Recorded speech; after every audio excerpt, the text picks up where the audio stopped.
Qisqaroq eshitilyapti. Demak, rejalarimizga yana bir bor to'xtalib o'taman. Jurnalistika faniga kirish, jurnalistika e, va axborot ta'rifi, jurnalistikani o'rganish usullari, jurnalistika prinsiplari deb nomlangan 3 ta reja asosida bugungi ma'ruza mashg'ulotlarni olib boramiz. Dastlab jurnalistika faniga kirish, uning maqsad va vazifalari haqida gaplashib o'tamiz. Ommaviy axborot vositalari bugungi kunda jamiyat hayotining ajralmas qismiga aylanib ulgurgani hech birimizga sir emas.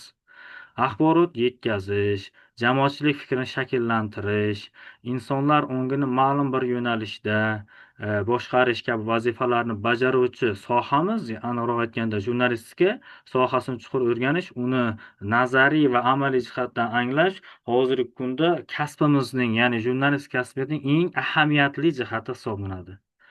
Ö, Bu jurnalistika va ommaviy kommunikatsiya asoslari fanining maqsadiga keladigan bo'lsak, ushbu fanimizning maqsadi fan jurnalistik faoliyatining nazariy asoslari, jamiyatdagi axborot oqimlarini boshqarish jarayonlari, ommaviy axborot vositalarining funksiyalari, turlari, axborotning tarqalish mexanizmlarini hamda ommaviy kommunikatsiyaning ijtimoiy-siyosiy, madaniy-texnologik jihatlarini o'rganuvchi fan hisoblanadi.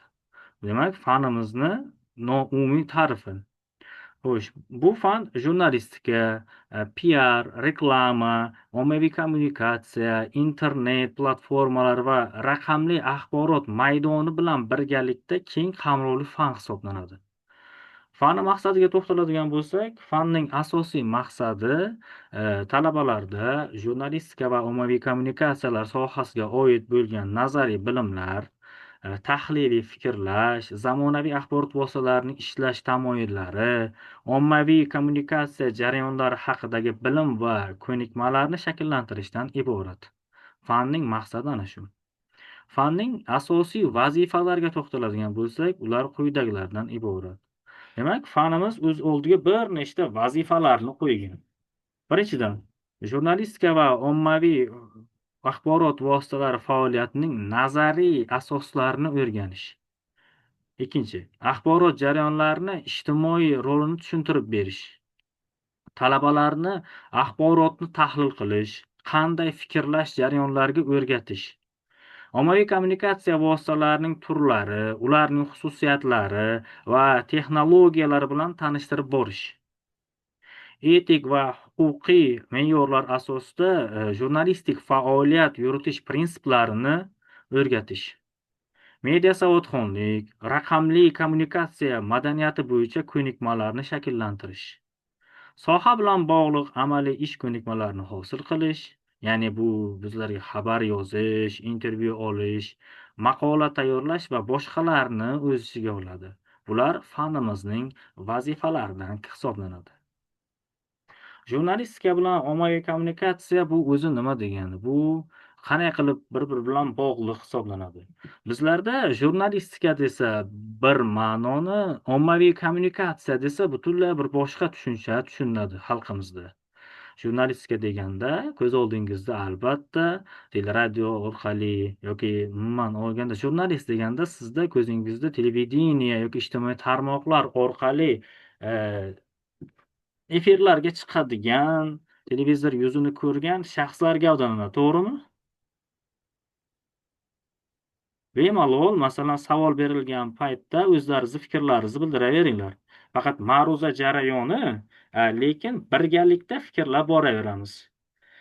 Demak, jurnalist deganda ko'z oldingizda galstuk taqqan, oq ko'ylakli, kostyum shim kiygan shaxs gavdalanadi, to'g'rimi?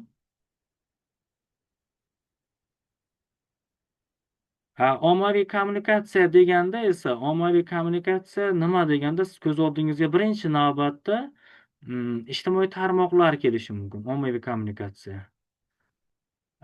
Buyam hozirgi kunimizdagi eng asosiy g'oyalardan, tushunchalardan biri. Lekin jurnalistika va ommaviy kommunikatsiya bir-biriga chambarchas bog'liq soha.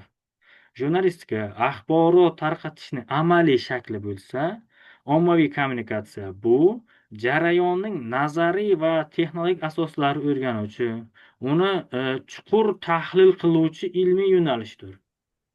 Demak, ommaviy kommunikatsiya nima ekan? Faqat ijtimoiy tarmoq emas, axborot uzatish bilan bog'liq bo'lgan har qanday turdagi jarayonlarning ilmiy yo'nalishidir. Jurnalistika ham mana shu ommaviy kommunikatsiya yo'nalishiga kirib ketadigan bir soha hisoblanadi. Ommaviy axborot vositalari, demak, ommaviy kommunikatsiyaning muhim vositasi. Insonlar o'rtasida doimiy axborot almashuvi, ijtimoiy fikr shakllanishiga xizmat qiluvchi asosiy vosita hisoblanadi. Ommaviy axborot vositalari, ya'ni siz bilan biz o'rganayotgan jurnalistika sohasi bu ommaviy kommunikatsiyani bir qismi. Bizni sohamizdan tashqari ommaviy kommunikatsiyada aloqa tizimlari, masalan, mobil operatorlar tizimi, umuman muayyan bir hududni aloqa bilan ta'minlovchi sistemalar ham ommaviy kommunikatsiya tizimiga kiradi. Demak, fanimizning qisqacha nomlanishi JOKA deymiz, ya'ni jurnalistika va ommaviy kommunikatsiya asoslari fani qaysi fanlar bilan bog'liqlikda o'rganiladi degan savol. Fanimiz sotsiologiya, psixologiya, siyosatshunoslik, tilshunoslik, axborot texnologiyalari va albatta madaniyatshunoslik degan fanlar bilan birgalikda mana shu fanlarning kesishmasida shakllangan soha hisoblanadi. Jurnalistika fani o'zi, birodarlar, siyosat, jamiyatshunoslik va adabiyot kesishgan nuqta. Takrorlayman, jurnalistika sohasi siyosatshunoslik, sotsiologiya, ya'ni jamiyatshunoslik va adabiyot birlashib jurnalistika sohasini shakllantirgan hisoblanadi. Demak, rejalarimizga qaytamiz. Dastlab jurnalistika haqida gaplashamiz. Demak, ana endi birinchi rejamiz, demak, yuqorida ko'rdikki, jurnalistika faniga kirish, jurnalistika va axborot ta'rifi degan rejadan boshlaymiz. Jurnalistika qamrovi keng tushuncha, kishini fikrlashga o'rgatadigan, hamisha yangilanishlar markazida bo'ladigan soha hisoblanadi. Jamiyatda demokratik qadriyatlarning qaror topishi, aholiga voqea hodisalar haqida tezkor va haqqoniy ma'lumotlar yetkazilishi, qonun ustuvorligi, qarashlar xilma-xilligi, so'z va fikr erkinligini ta'minlashda sohamizning o'rni juda ham beqiyos hisoblanadi. Jurnalistika bir paytning o'zida ham siyosat, ham psixolog, ham murabbiy, xullas ko'p qirrali funksiyani bajaradi. Jurnalistika bu oddiy bir xabarni olib, u yerdan bu yerga uzatish sohasi emas. Chunki siz oddiy o'zimizni hayotiy misolda qaraydigan bo'lsak, istalgan bitta tovar xarid qilamizmi, xizmatga murojaat etamizmi yoki insonni bir so'z bilan aytganda shaxsiy ehtiyojlarigacha ta'sir qiladigan soha hisoblanadi jurnalistika. Oddiygina bir xabarni eshitdingiz qaysidir mahsulot haqida. Istang ijobiy xabar bo'lsin, istang salbiy xabar bo'lsin. Va o'sha mahsulotni xarid qilish borasidagi fikringiz shu xabarga ko'ra butunlay o'zgarib ketishi mumkin. Oddiy bozordagi istalgan bir mahsulot, kiyim-kechak bo'ladimi, oziq-ovqat bo'ladimi, meva-sabzavot bo'ladimi, ijtimoiy ehtiyoj vositalari bo'ladimi, ahamiyati yo'q. Shu jarayongacha jurnalistika sohasi inson hayotiga singib ketgan hisoblanadi. Demak, bu hozir yuqorida aytganimizdek oddiy bir soha emas. Demak, jurnalist bu kim? Jurnalist bu savolga har kim o'zi turlicha javob beradi. Bir qarashda sohamiz osondek tuyuladi. Ko'plab soha vakillari havas bilan qarashi mumkin. Ko'plab yoshlarimiz biz jurnalist bo'lamiz degan fikrda yoki orzu niyatda bo'ladi. Aslida bu jurnalist murakkab va katta mas'uliyat talab qiladigan soha hisoblanadi. Shuning uchun ham unga berilgan ta'riflar bir-birini deyarli takrorlamaydi. Masalan, ijodiy imtihonga kirgan vaqtingizda sizga bir savol berilgan. Ya'ni ko'pchiligingizga berilgan bo'lishi mumkin. Jurnalistika kasbi xavfli kasblar ichida dunyoda 2-o'rinni egallaydi. Birinchi o'rinda konchilar. Nima uchun aynan jurnalistlar ikkinchi o'rinda degan savol berilgan bo'lishi mumkin. O'shanda siz turlicha javoblarni bergansiz, o'zingizni fikringizni shu orqali izohlagansiz. Statistik ma'lumotlarga qaraganda, dunyo bo'yicha eng ko'p halok bo'layotgan shaxslar, ya'ni kasb egalari aynan hozirgi kunimizda jurnalistlar tashkil etar ekan. Sababi bu aynan dunyoda hozir ketayotgan notinchlik davrlari, Rossiya-Ukraina urushi, Isroil-Falastin urushi.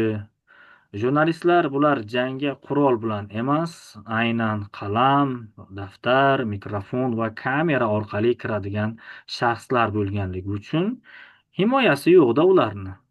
Shu uchun ham kasbimiz eng mas'uliyatli bir mashaqqatli kasblar ichida ikkinchi o'rinda joylashtirilgan. Demak, jurnalistika haqidagi ta'birlar, ya'ni ta'riflarga o'tadigan bo'lsak, sodir bo'lgan voqealar haqida qaynoq yangiliklarni aynan jurnalist jamoatchilikka yetkazadi. Demak, biz asosiy axborotlarni oladigan sohamiz bu ommaviy axborot vositalari. Insonlarda ehtiyoj degan tushuncha bor. Tabiiy ehtiyojlar bor, sun'iy ehtiyojlar bor.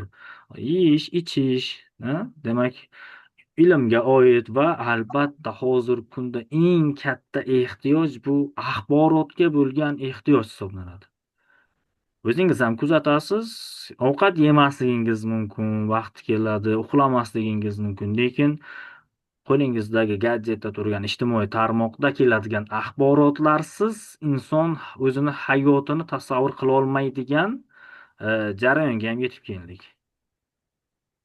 Demak, aynan bu soha shu uchun ham dolzarb degan tushunchaga kelsak bo'ladi. Demak, jurnalistika va axborot tushunchasiga ta'riflarga o'tadigan bo'lsak, O'zbekiston Milliy ensiklopediyasi va o'zbek tilining izohli lug'ati, jurnalistikaga oid bo'lgan qator xorijiy va milliy adabiyotlar, qomus lug'atlarda jurnalistika sohasiga o'ziga xos ta'rif berilgan.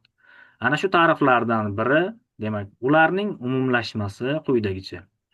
Jurnalistika bu ijtimoiy ahamiyatga ega axborotlarni izlash, to'plash, qayta ishlash va ommaviy axborot vositalari, ya'ni bularga biz kiritamiz matbuot, radio, televideniye, internet va boshqalar.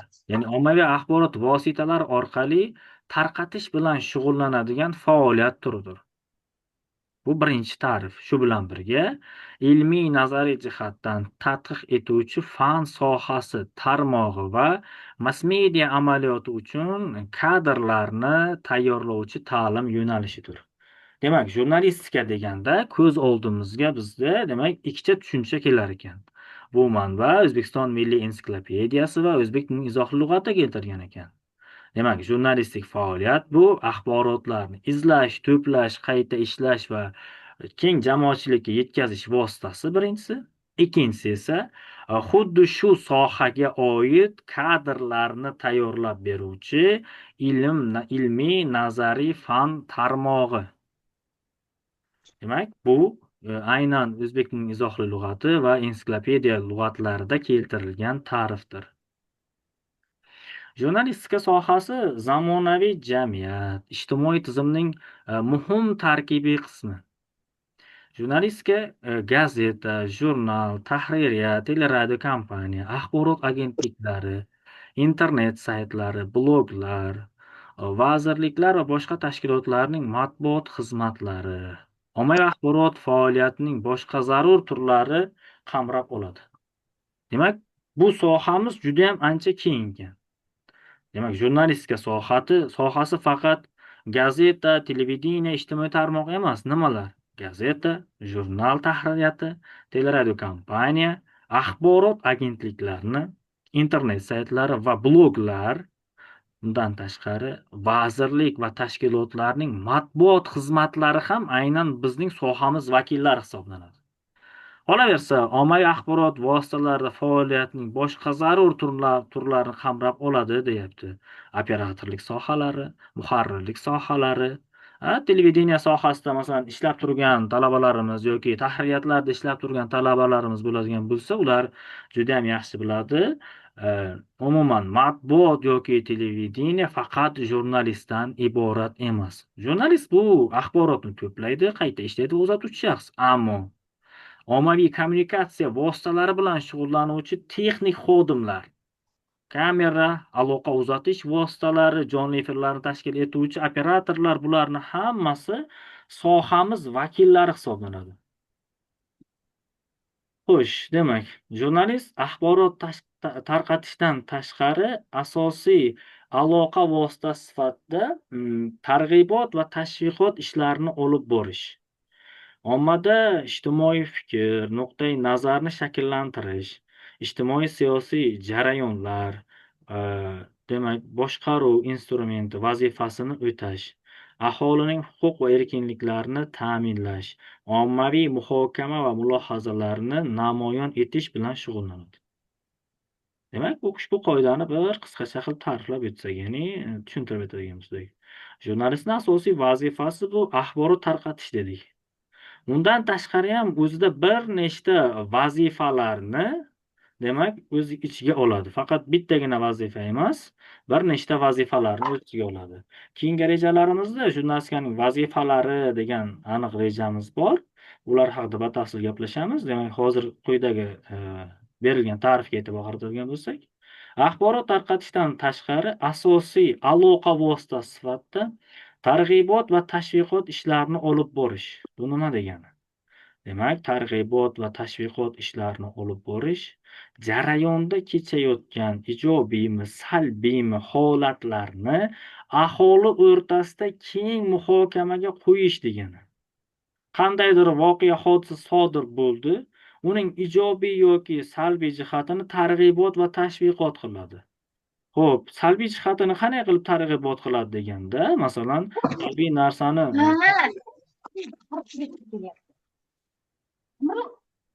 salbiy narsani targ'ibot qilish deganda, bu sal g'alati tuyulayotgan bo'lishi mumkin, lekin salbiy holatlarni targ'iboti ularning aynan salbiy ekanligi, jamiyat ulardan nima deydi, chekinish kerak ekanligi, jamiyat ularni yomon taraflarini ko'ra olishi uchun targ'ibot va tashviqot salbiy tomonlama olib boriladi.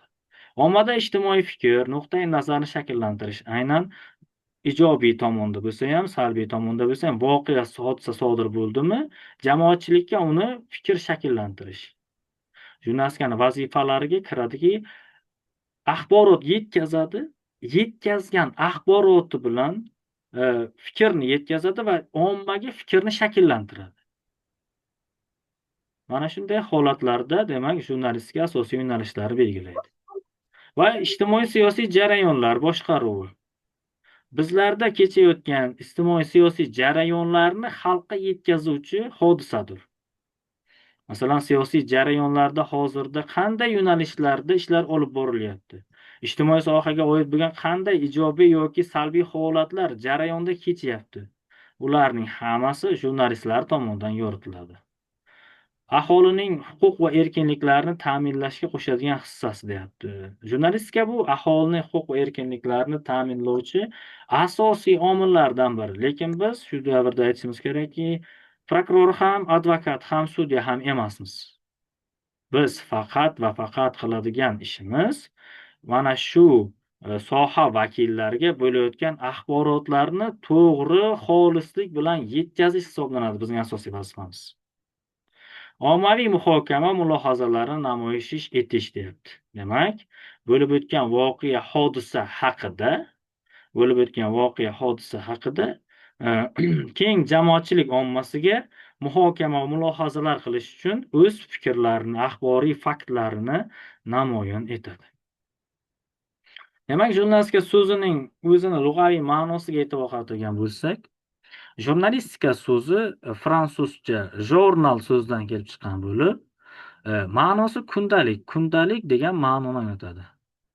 Jour, demak, kun so'zining asosi lotincha dies bo'lib, unda kun ma'nosidan tashqari yana vaqt, ob-havo, nur, sana, son kabi bir qancha nozik ma'nolar yotibdi. Demak, biz jurnalistika so'zining o'zini ma'nosini ko'rib chiqdik. Bilamizki, so'zlar ikki xil ma'no ifodalashi mumkin. Ya'ni bir ma'noli so'zlar, ikki va undan ortiq ma'noli so'zlar. Tilshunoslikda bu hodisa polisemiya yoki monosemiya deb yuritiladi.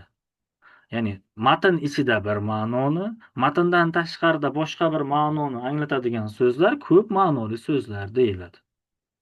Xo'p, xuddi shunga o'xshagan biz jurnalistika so'zini hozir biz kunda jurnalist deganda ommaviy axborot vositalari bilan shug'ullanuvchi, axborot yetkazuvchi asosiy shaxs deb biladigan bo'lsak, lekin jurnalistika so'zini o'zini tub ma'nosi kun degan ma'noni, vaqt degan ma'noni, son, sana degan ma'nolarni anglatishini demak esimizdan chiqarmasligimiz kerak. Ana shu so'zlar asosida jurnalist degan so'z yaratilgan. Demak, bu fransuzcha. Ayrim manbalarda lotin tiliga bog'laydi, ayrim manbalarda ingliz tiliga bog'laydi, lekin ko'plab manbalar jurnal so'zi demak, bu fransuzchadan kelib chiqqan ekanligi.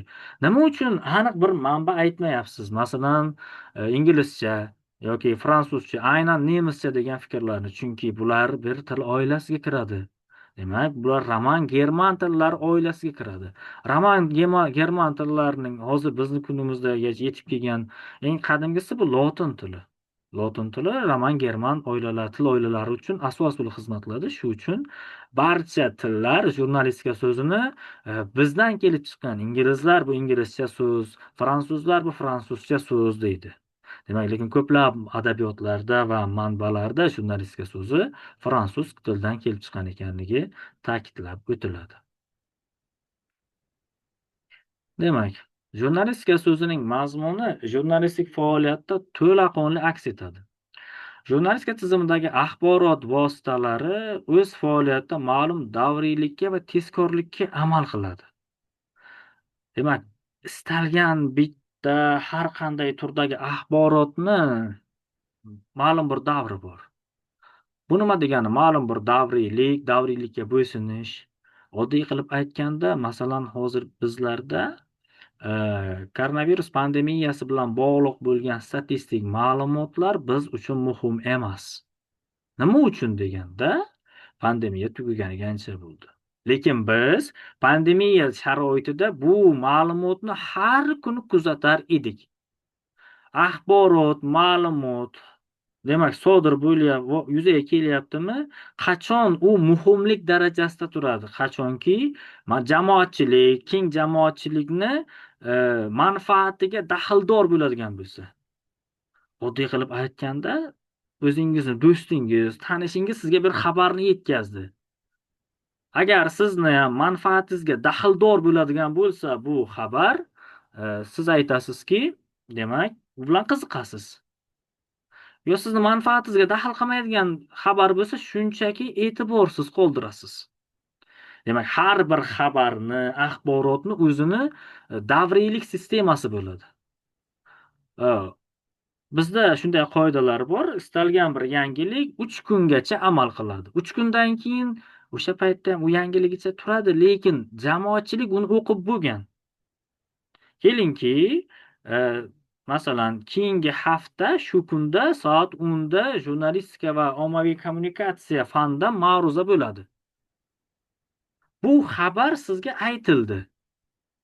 3 kundan keyin yana kimdir sizga aytsa, bu sizga xabarni nimasi qiziq qolmaydi endi. Qiziq tomoni umuman bo'lmaydi bu xabarni sizga. Nima uchun deganda, chunki siz 3 kundan beri shu xabarni eshitib turibsiz.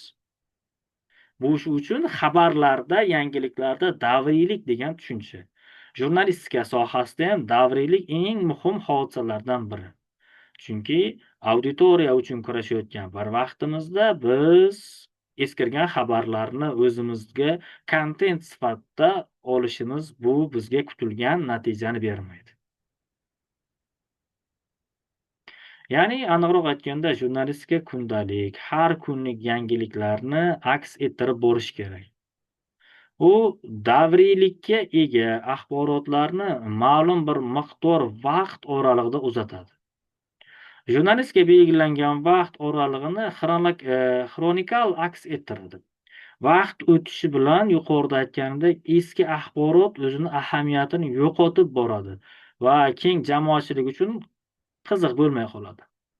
Axborot doimiy yangilanib bo'lishga majbur, zarur, yangilanishni talab qiladigan soha. Axboriy oqim uzluksiz harakat qiladi. Siz masalan o'zingizni ijtimoiy tarmog'ingizni yoki o'sha gadjetingizni, gadjet deganda endi o'sha uyali qog'ozdan telefoningizni 2 soat davomida mobil internetdan uzib qo'ying. Shu jarayonda ko'rasizki, balki mingdan ortiq xabar kelar sizga. Bo'lishi mumkin-a? Ko'rasiz Telegram kanallarda yoki yaqinlaringiz, do'stlaringiz shu 2 soat ichida qancha xabarni almashgan ekanligini ko'rasiz. Demak, axboriy oqim bu judayam uzluksiz.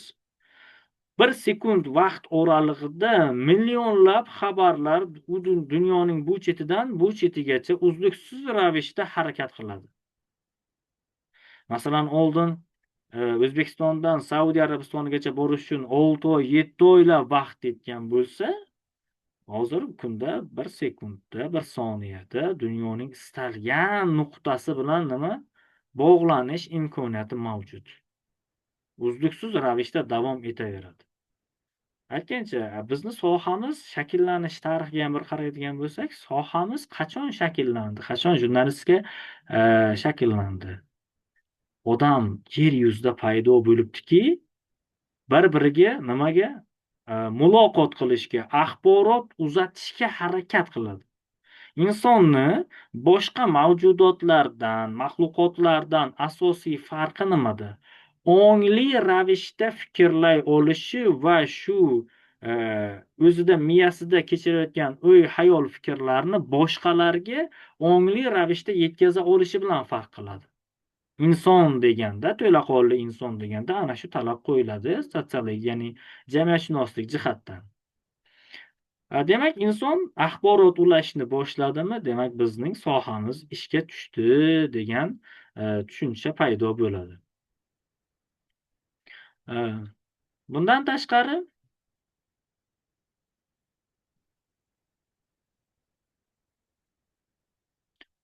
eshitilyaptimi, sizlarga ko'rinyapmanmi? Hurmatli talabalar, menga nimadir uzilish bo'lganday tuyulyapti.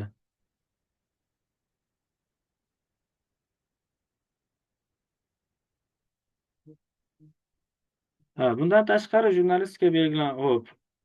Axborot doimiy yangilanadi, axborot uzluksiz harakatlanadi dedik va sohamiz aytdikki, odam paydo bo'lgandan boshlab yuzaga kela boshladi. Lekin matbuot yuzaga kelishi, bu haqiqiy zamonaviy matbuotning yuzaga kelishi 17-asrning o'rtalariga borib taqaladi.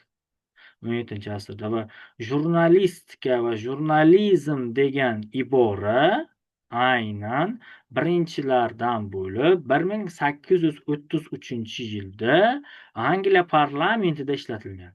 Ushbu ibora rasman ishlatilgan aniq hujjatlarda, daliliy hujjatlarda qo'llanilgan qismi 1833-yilga borib taqaladi. Angliya parlamentida jurnalistika sohasi sifatida gapirib o'tilgan. Demak, davom etamiz. Demak, ayrim ta'riflar mana bu yerda ham. Andre Jit, jurnalistlar e'tibor qaratamiz, jurnalistika haqida shunday fikrlarni bildirib o'tadi. Andre Jit aytadiki, bugunning ertadan ham qiziq bo'lishi bu jurnalistikadir deydi. Ya'ni bugun ertadan ham qiziq. Nima uchun? Erta hali bizga yetib kelmadi.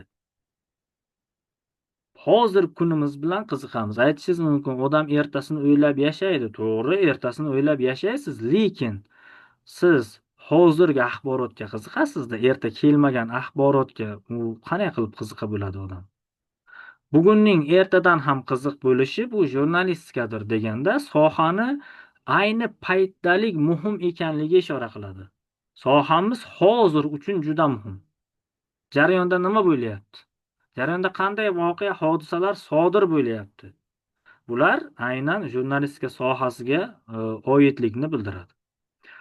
Yana bir olimlardan Jarko Petanning yorug' kelajak haqida, demak, siyosatchilar, inson yorug' kelajak haqida siyosatchilar, shonli o'tmishi haqida tarixchilar Bugunimizning yorqinligi haqida esa jurnalistlar qayg'uradilar degan fikri bugungi kun bilan, kundalik hayot bilan sohamiz bog'liqligini nazarda tutadi. Demak, bizning sohamiz asosan bugun bilan yashar ekan. Bugunning hodisalari bilan, bugundagi insonlarda kechayotgan o'y-xayol, fikrlar, e'tiroz bo'ladimi u, yoki norozilik bo'ladimi, g'amgin kayfiyat bo'ladimi, yaxshi pozitiv kayfiyat bo'ladimi, jamoatchilikda qanday fikrlar shakllanyapti? Ana shular bilan qiziqadi jurnalistika va shularni xalqdan olib, xalqqa yetkazadi. Demak,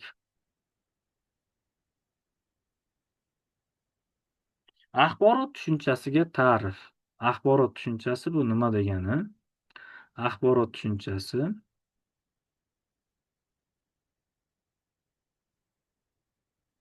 axborot tushunchasiga ta'rif. Axborot so'zi o'zbek tiliga arab tilidan kirib kelgan ibora. Axborot bu xabar so'zining ko'plik shakli hisoblanadi. Xabar degan ma'noni beradi axborot. Demak, xabar bitta ma'lumot, axborot esa xabarlar, ma'lumotlar. Demak, o'zbek tilining izohli lug'atida axborotga shunday ta'rif berilgan. O'zbek tilining izohli lug'atida axborotga shunday ta'rif berib o'tilgan. Axborot, xabar, xabarlar, ma'lumot, informatsiya degan ma'no berar ekan. Yuqorida aytilgan fikr bu adabiyot nisbatan eskirganligini inobatga olgan bo'lsak, yaqinda nashr qilingan o'zbek tilining izohli lug'atida axborotga quyidagicha ta'rif berilgan. Axborot ish, voqea, hodisalar haqida tushuncha beruvchi, xabar beruvchi ma'lumotlar majmui degan fikrni aytib o'tilgan. Demak, keyingi mavzumiz jurnalistik faoliyat haqida. Sohamiz jurnalistik faoliyat ajoyib qiziqarli, shu bilan birgalikda murakkab va o'ta injiq kasb hisoblanadi. Sohamizga havas bilan qaraydigan, shu sohani egallashni istaydigan hammayam jurnalist bo'lib keta olmaydi. Jurnalistikaga qiziqishning o'zi kamlik qiladi. Buning uchun insonda fikrlay olish, yoza olish, fikrni to'la ishonarli faktlar bilan yetkaza olish deb nazarda tutiladigan iqtidor bo'lishi kerak, qobiliyat bo'lishi kerak. Agar yaratganni o'zi uni yuqtirmagan bo'lsa, deydi ustozlarimizdan bittasi, bu iqtidorni boshqa hech qayerdan sotib olib bo'lmaydi degan fikrlarni aytishadi. Insondagi iqtidor go'yoki qumlar orasidagi olmos, ma'dan, haqiqiy qimmat toshga aylantirish uchun tarashlash kerak. Ya'ni iqtidor bor hammada ham. Iqtidorsiz odamni o'zi bo'lmaydi. Lekin qaysidir sohaga, qaysidir kasbga yo'naltirilgan bo'ladi. Va masalan, iqtidorsiz bola ham bo'lmaydi degan fikrlarga qo'shilasiz. Lekin uni biz to'g'ri yo'naltira olishimiz kerak. Xo'p, jurnalistik kasbdagi iqtidor masalasiga qaraydigan bo'lsak, uni tarashlash, unga zeb berish va oro berish, ya'ni qum orasida yotgan ma'danni, toshni olib ishlov bersakkina u haqiqiy qimmatbaho toshga aylanadi. Insondagi qobiliyat, iqtidor ham olmosga o'xshaydi. Uni yuzaga chiqarish uchun vaqt va juda yuksak mehnat talab etiladi. Jurnalist mehnatining asosini esa avvalo tinimsiz o'qish, izlanish, o'rganish tashkil etadi. Jurnalistika faoliyat haqida davom etamiz. Jurnalistlar yangiliklarni ochib beruvchi insonlar. Ular yangilik yaratish yo'lida axborot, fotolavhalar tayyorlash, tanqid qilish qobiliyatiga ega bo'lishlari kerak. Jurnalistikaning ahamiyati shundaki, u bizning kundalik hayotimizdagi tanlovlarimizga bevosita ta'sir ko'rsatadi. Demak, bizlarda axborot, xabar, ma'lumotga demak ikki xil tushuncha bor. Bizlarda xabar bor va yangilik bor. Xabar bilan yangilik ikkalasi bir xil narsa degan tushuncha ham yo'q emas. Bir-biridan farqi nimada degan savol tug'iladi o'z-o'zidan. Xabar va yangilik. Demak, yangilik ikki xil ta'rif aytiladi. Yangilik deganda ikki xil hodisani tushunishimiz kerak. Yangilik bu haqiqatdan ham endi sodir bo'lgan yangi yaratilgan yoki yaratilganiga endi ozgina vaqt bo'lgan hodisalar bu yangilik, birinchi ta'rifi. Yoki oldindan ma'lum bo'lib, oldindan sodir bo'lgan voqea, hodisa va insoniyatga endi ma'lum bo'lgan hodisa ham yangilik hisoblanadi. Tasavvur qiling, mana aytishyapti hozir piramidalar ostida yuzlab yangi xonalar topilmoqda degan. Piramidalar bilasiz 4000 yil avval yaratilgan, qurilgan. Lekin ular ostidagi xonalar bizga endi ma'lum bo'lyapti. Bular ham bizga yangilik sifatida qaraladi. Yoki mana Janubiy Amerikada ham Mayya qabilalari qurgan ko'plab ehromlar bor. Hali o'rganish kerak bo'lgan juda ham ko'plab joylar bor. Bularni barchasi bizlar uchun yangi, ammo ularni yaratilganiga juda ancha, nima deydi, minglab asrlar bo'lyapti. Minglab yillar bo'lyapti. Demak, bizga endi ma'lum bo'lyapti. Demak, yangilik deganda haqiqatdan ham endi yaratilgan, endi sodir bo'lgan voqea, hodisa yoki oldin yaratilgan u insoniyatga endi ma'lum bo'lgan voqea, hodisa tushuniladi. Manimcha vaqtimiz tugash arafasida men hozir uzog'i bilan 5 daqiqa ichida demak Zoomni yana qaytib yoqaman. Yana dars jarayonlarini davom ettiramiz. Savollar bormi hozirgacha? Hurmatli talabalar. Men ovozim yaxshi boryaptimi sizlarga? Assalomu alaykum ustoz. Assalomu alaykum. Va alaykum assalom. Ha, yaxshi yetib kelyapti. Rahmat javobingiz uchun. Demak, hozir Zoom o'chadi va biz yana birozdan keyin davom etamiz.